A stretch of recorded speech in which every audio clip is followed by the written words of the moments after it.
All right, everyone, welcome back to the Poet Speaks podcast.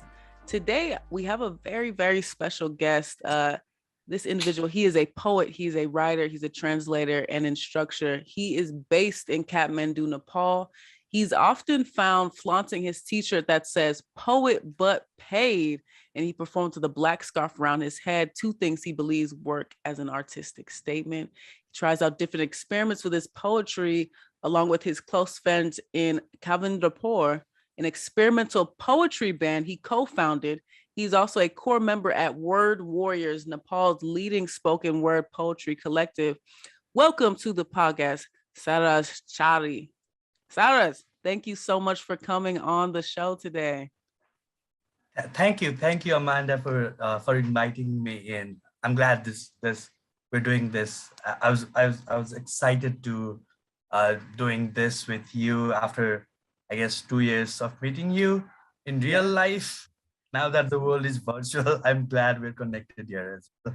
Absolutely. You know, we were talking about this a little bit before. We were literally, when was it? 2019 is when I came to Nepal to put on my workshop and do like a mini tour and perform all over. That was it's crazy. 2 years has passed by, but so much has happened in 2 years. Yeah. Yeah. Exactly. Like the world has turned upside down, literally. I mean, literally. Normal now. It's actually insane. You know what? And I remember being in Kathmandu, and I remember I had, I think a lot of people don't realize how big the poetry spoken word scene is in Kathmandu. There's like such a heart there for spoken word poetry and writing. For you, how was that kind of transpired into your ascendance into this poet maker now, this amazing spoken word artist that you are now performing everywhere all across Nepal? So I'm not from Kathmandu originally. I'm from Pokhara, the another city that you went through. Yeah, Pokhara, yeah. I was in Pokhara. The literary scene there or the poetry scene there was not exciting enough. Yeah. When I came to Kathmandu and got to know about this group called Word Warriors, which was a Facebook group of spoken word poets, which used to be pretty much active. This was, I think, the golden days of Facebook. I think it's a dying platform now. Golden days of Facebook, where every hour there are 25 plus poems posted on that particular group, and on most of the comment sections of the poems, there are people replying with poems to each other. Yeah, it was that then. And yeah, I was very much excited to be a part of that group, and that was how I knew of Word Warriors. It was in 2014, and then later in 2016 when they opened these forms for regional poetry slam, that the winners of regional poetry slams were supposed to go to National Poetry Slam, and I signed up for Regional Poetry Slam, got lucky enough to be selected for National Poetry Slam. Yeah. And then the participation has been more active since. That was how it started, basically. Yeah. Yes, definitely. The spoken poetry movement here in Kathmandu is more vibrant than in other places of Kathmandu, than in other places of Nepal. But it's pretty much exciting. Absolutely. No, you know what? I think just when you say Nepal, it's a very beautiful word. Honestly, it sounds like poetry even in itself. So of course, it has to be a place where the words are so vibrant. But I was gonna say, you know what? It's interesting. So you're part of Word Warriors, which is basically the leading force in, if not Kathmandu, Nepal, in terms of the collective of what you all do to bring spoken word and poetry to the communities there. For you, when you started there, were you were you already kind of invested in poetry writing, or was it you joined, like you said, you saw it on Facebook during Facebook's golden age? Were you just starting out writing poetry and performing poetry when you joined, when you started becoming a big part of Word Warriors, or were you just kind of jumping on the scene of poetry, joining Word Warriors? So before joining Word Warriors, I was writing poems definitely actively. Mm, So when I was in school, my friends and almost all of the teachers and faculty members and students alike, I guess that was around 900 plus people, knew me through my poems. They kind of knew me as that kid who can perform poems because yeah. multiple times to test out poems. So um, the reason why I could relate to spoken word poetry so much was because before discovering the group Word Warriors, when I was in grade 12 and in Pokhara, um, I decided to do a play. Mm, This is a talent show in my school, and so in my school we had annual talent show program, and the years before I was only doing poems. I was selected mostly, but I didn't think it got the respect that it deserved, or didn't even think that it was the crowd because I didn't write about love or goals, and it was mm, more about politics, but also more satire, but it didn't got the respect that I thought it deserved at that time. mm. So I thought, how about I make a play? And in that play, I played two characters. One was of a poet, and another was of an interviewer. So what I did was the poet was performing on the stage. That is how I found out spoken word poetry within me before I knew such term existed. For me, it was just incorporating a poem into a play Yeah. through performance, Mm, and it started. So yeah, I was writing poems. I went to local FM stations a lot of times because my teachers loved me, I guess.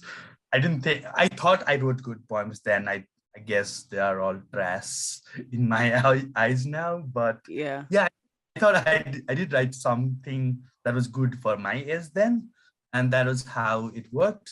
So before finding out Word Warriors as well, there was one particular friend called Sanju who had discovered Word Warriors before me, and she introduced me to this group where the poems there's a poetry event happening. Maybe you could join or something, and that's how I discovered. I wrote poems, but not spoken word poems actually. But I had one particular experience about performing a poem on stage and incorporating it into a play before I Wow. found.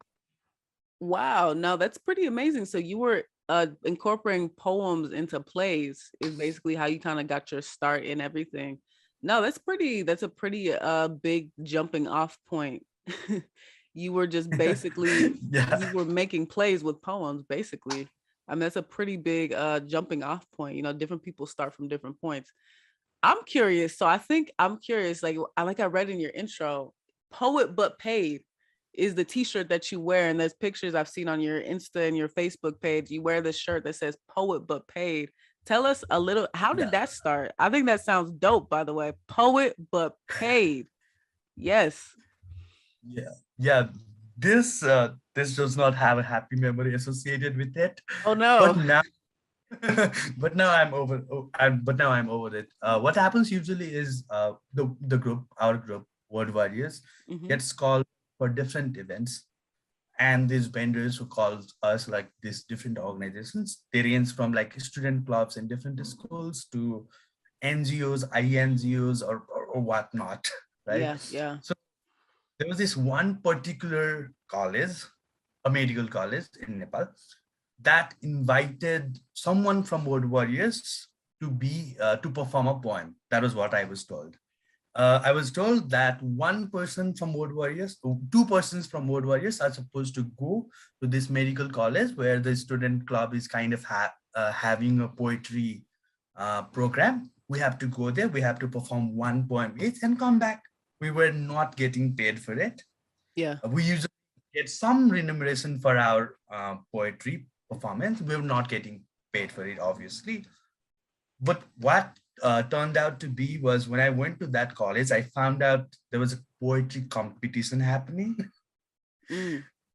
The other friend from Word Warriors, we were supposed to be judges, Wow. and they were the whole program into two halves. Like there's the first half of poetry, and then the whole debate competition will happen in the middle, and there's another the second half of poetry will happen in that after that debate.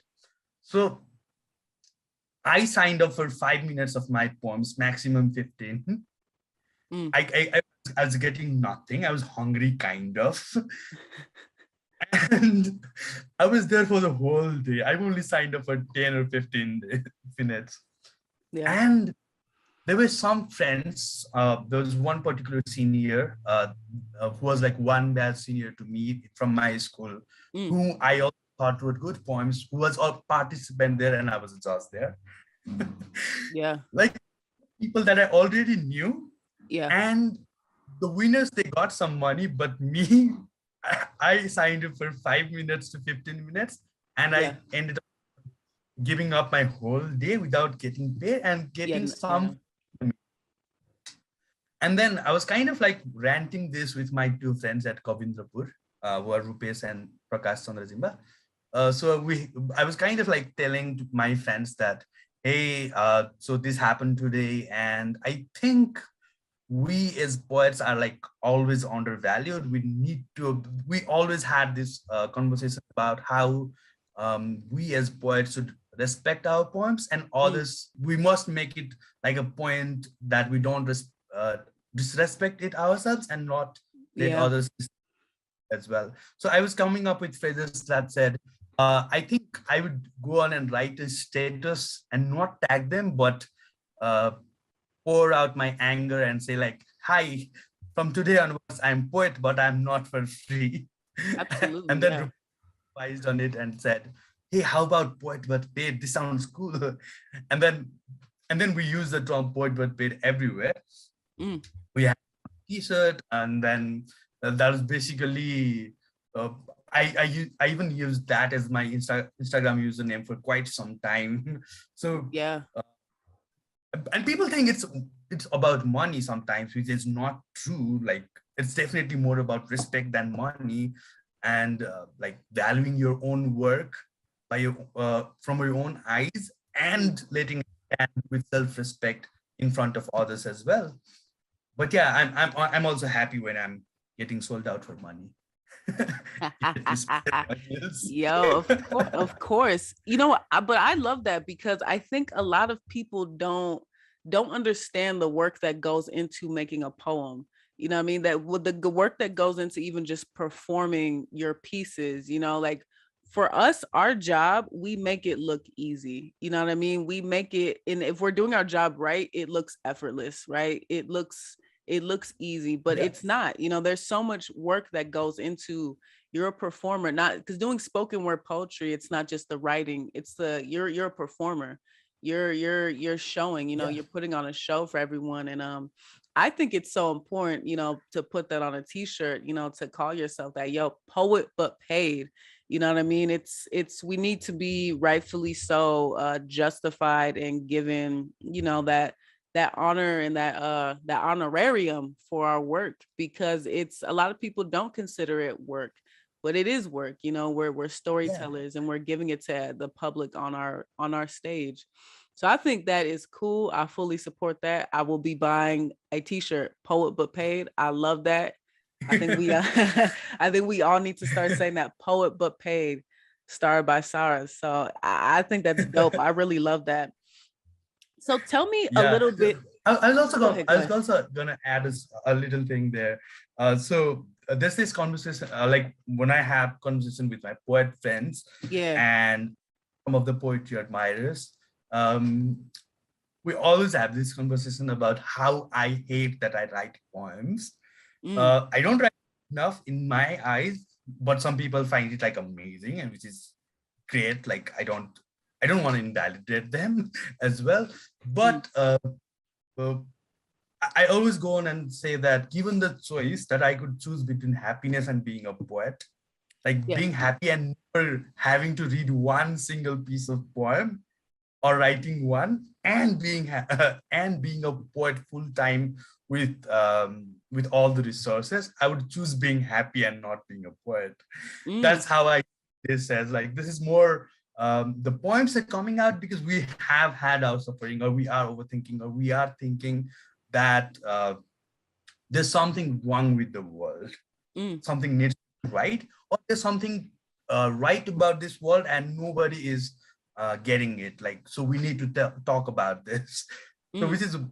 which is I think like poems are sufferings of some sorts. And yeah, given the choice, I would always choose happiness and leave poems. But I Yeah. don't think that's anytime soon. Yeah. No, that's an interesting kind of point to come from it, because I do think a lot of people, I think everyone comes from a different place where they write. You know what I mean? Like, I think some people, they write, they do want to make commentary in the world.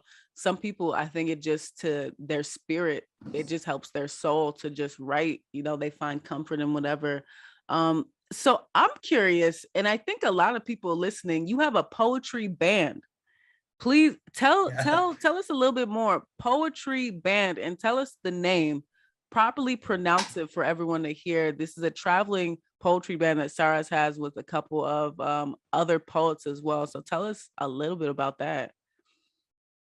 So we have this poetry band called Kavindrapur. I'm going to break this word down for you as well.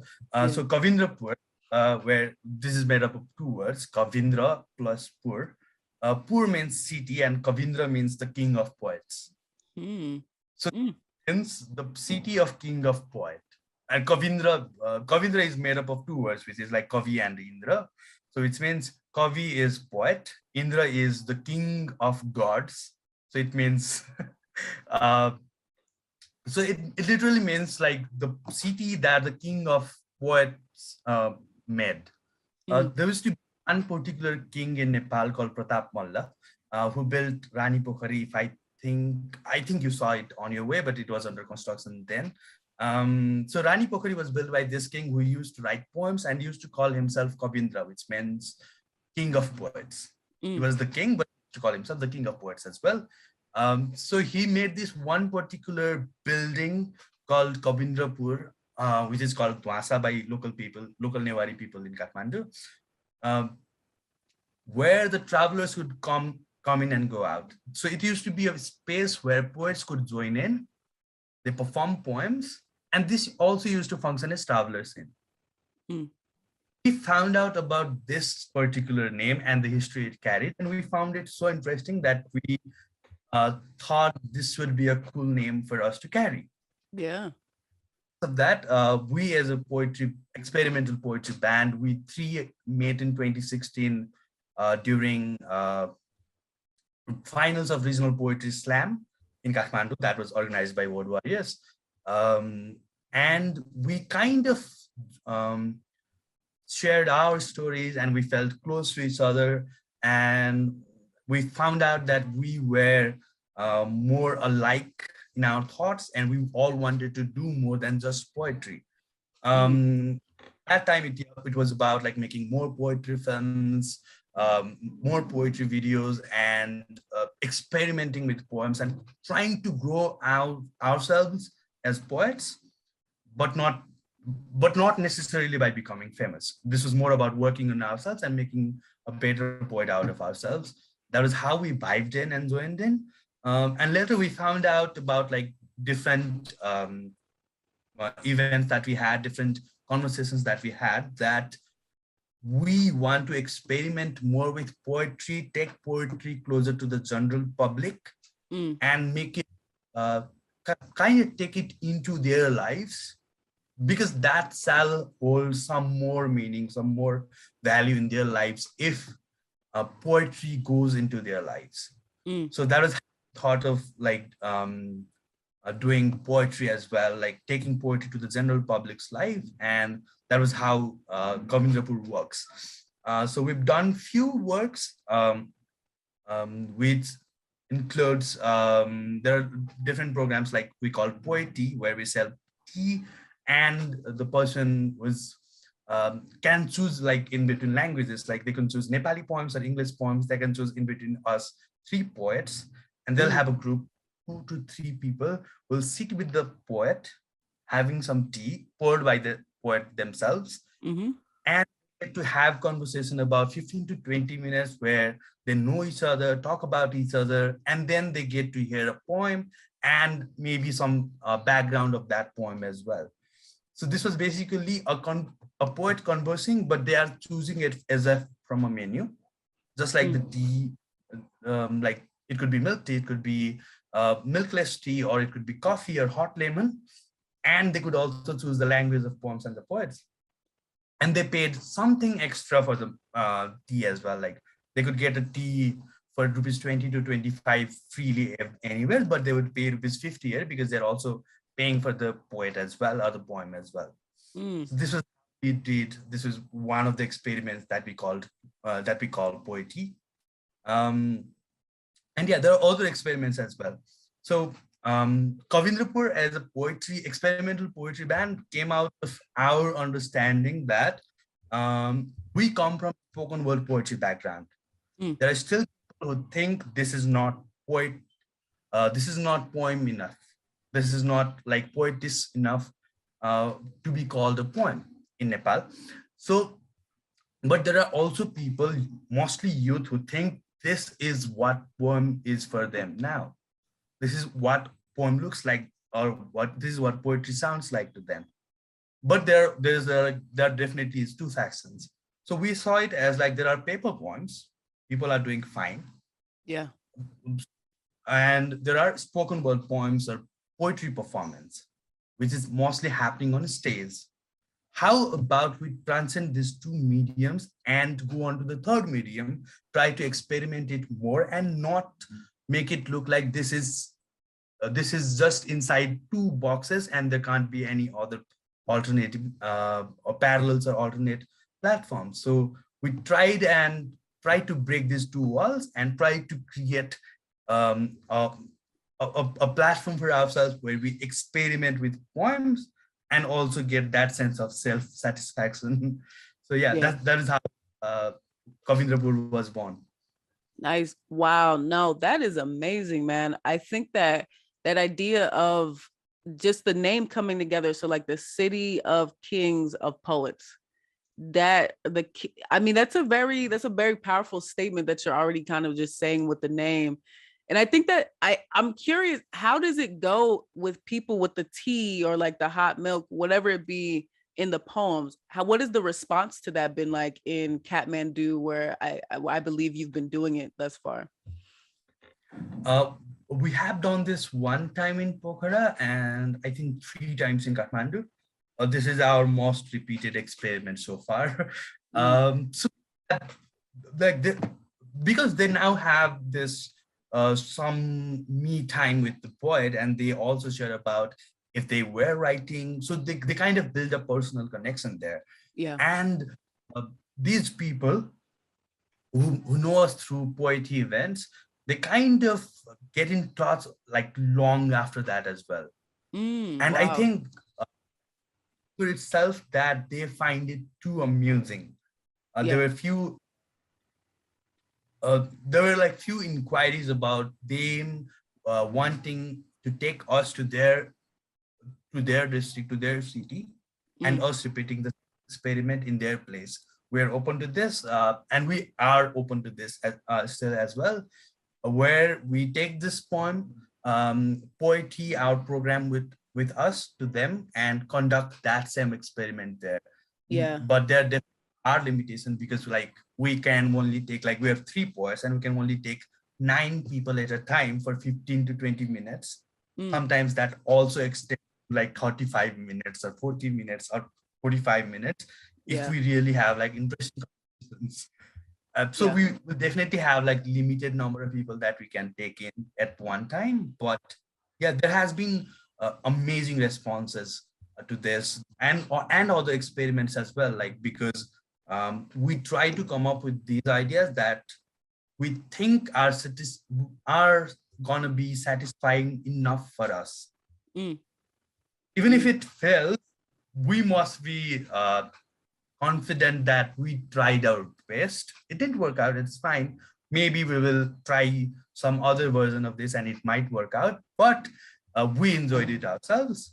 And turns out like most of our experiments, people have loved it for what they are. And yeah, we're very grateful that it most of them have worked. Yeah. So I'm curious. So like you have the tea experiment that you do where you just sit down and then you all just discuss poems. So you create a poem on the spot for the individual. How does it necessarily go? Is it a back and forth collaborative effort between you both? So this one is where we do already made poems. We Okay.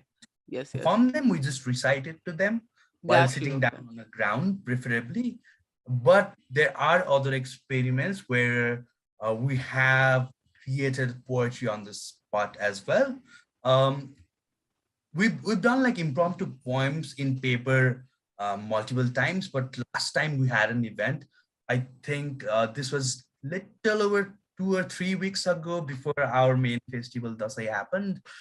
We did this event called Kavindrapur Zamgat for those who are returning home. And in that, we tried it as well. This was my second time where I tried making impromptu poems and performing it right out without even writing it down once. Yeah. And that looked fine as well. Like there were low moments in between. There were time where I was thinking like, hey, what am I doing? Is this going fine? And then there was some applause as well in between while I was like taking words from people and then trying to improv it. That's basically um, how they do it in rap culture, right? They take from the audience and then they try to incorporate it and freestyle it all along the way. Yes, yes, yes. Yeah. Exactly the Wow. same way I did it with poems as well. Yeah, and that Wow. was Yo. Yeah, no, that sounds amazing. Honestly, I'm sure that's a very interactive experience with the audience too. So you just take a word from the audience and you just on the spot impromptu, you're gonna take and create a whole poem off of that.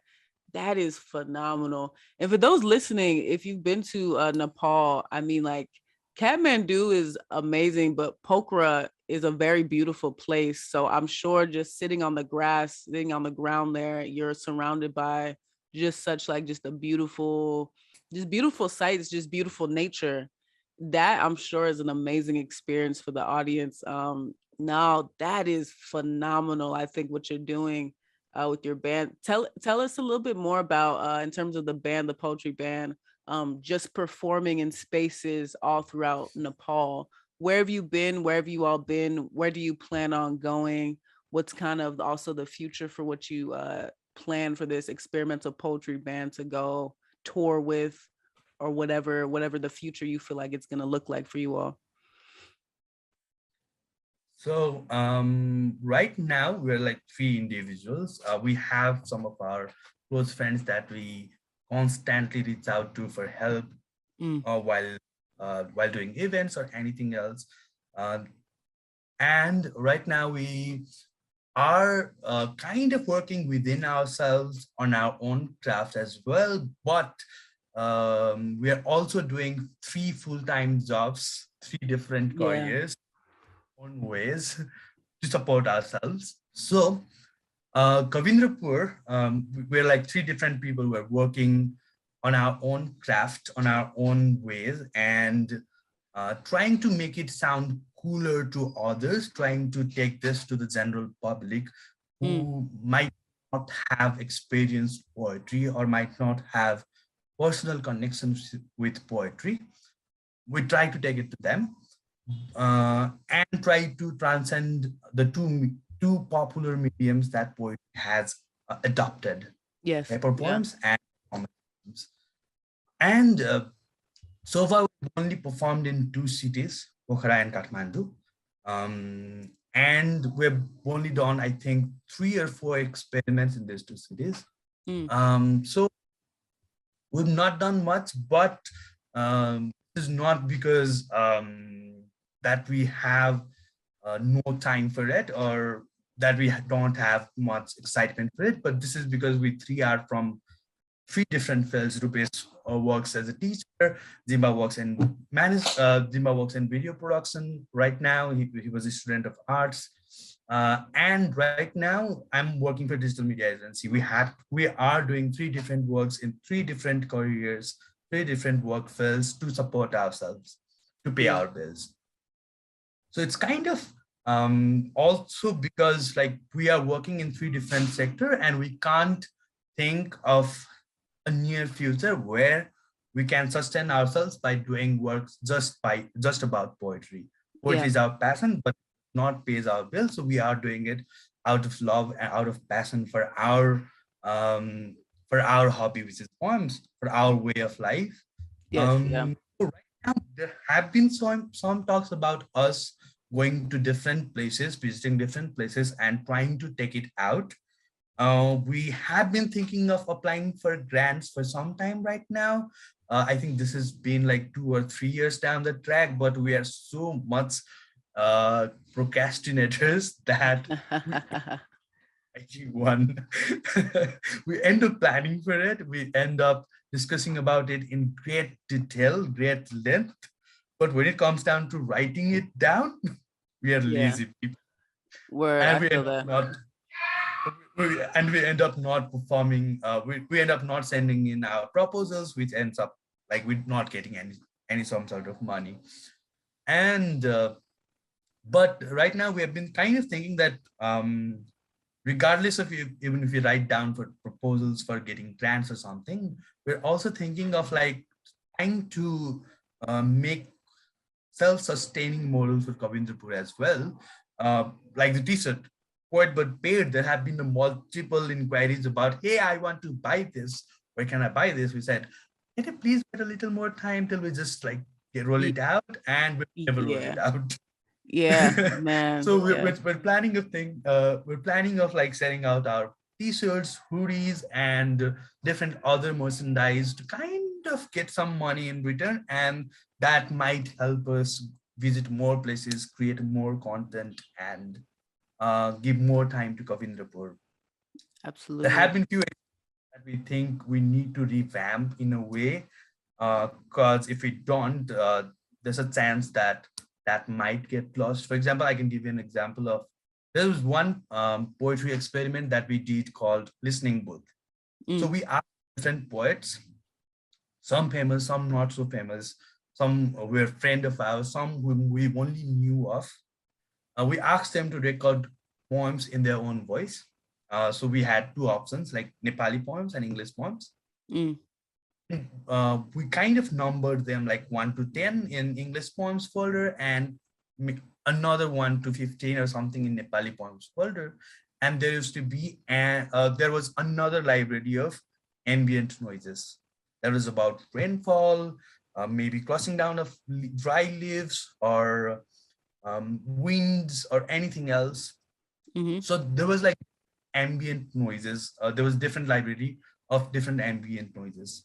So what they could do was they could choose from language, what kind of what language of poems do they want to hear. They would choose a number, and that would lead them to one poem. And they could also choose this one background or ambient noise, which they could fix in. So now they'll kind of, let's suppose a person chose like poem number 12 from Nepali section, and from ambient section they chose like rainfall. So they're listening to the poem number 12 in a poet's voice with Mm. a rainfall sound going on in the background. They Mm. have the phones on, and they're like having this one experience of poetry through the listening booth. And from what I know, I'm not an iPhone user or Apple user, but from what I've been hearing now, like there are some plans from Apple to roll this out, where you can listen to music or something with ambient background noises as well. And I guess if we don't work or revamp on this right now, chances are we might be called tips, despite us doing it 3 years prior to that. A few years prior, yeah. Yeah, Apple, you heard them. They did it first. Okay. But no, I wow, no. So you all are definitely in the works of trying to really uh put your art out there in just this whole different type of way, so people can really receive spoken word and poetry in a whole different type of way. I think that's phenomenal. I think that's amazing. Um, so we're wrapping up right now. I mean, Saras, you're saying just so much good stuff. This show could go on. I mean, everywhere from the band, the poetry, the touring poetry band, how you started, spoken word collectives, word warriors, Nepal's poetry scene, poet but paid. um, One thing I always ask everyone that comes on this podcast towards the end, tell me, why do you need to get your words out? Okay. Yeah, I've been thinking about why I was a poet. Like, I guess my previous statement about me, given a choice that I would choose from happiness and being a poet, I definitely would be happy, would be like ignorant of existence of this beautiful and rich library of poems that we have. I think I need to get my words out for myself. Mm, I was on illusion that my poems might help someone someday come out of some shitty hole. I guess that's still there, but I think this is more for myself than others. I've realized that when I'm more hurt, um, I write. I tend to write more poems. mm, So when I write poems and come out of whatever is like hurting me, I'm kind of glad that I went through one painful experience and came out with another beautiful experience of writing a poem that helped me heal. yeah, And it also made me feel better in the moment as well. Now I have one product as well, which is a poem. Might be beautiful, might not be beautiful, but I have one product. Right. So I think I need to get my words out because that's important for myself. That's important for what I believe in, for all the political views that I have, for all the voices that I think I need to raise and that might be helpful for some other people who believes in the same ideas or who's going through the same shitty life conditions. That might help them as well, but that's not the product. That's the byproduct. That's the byproduct.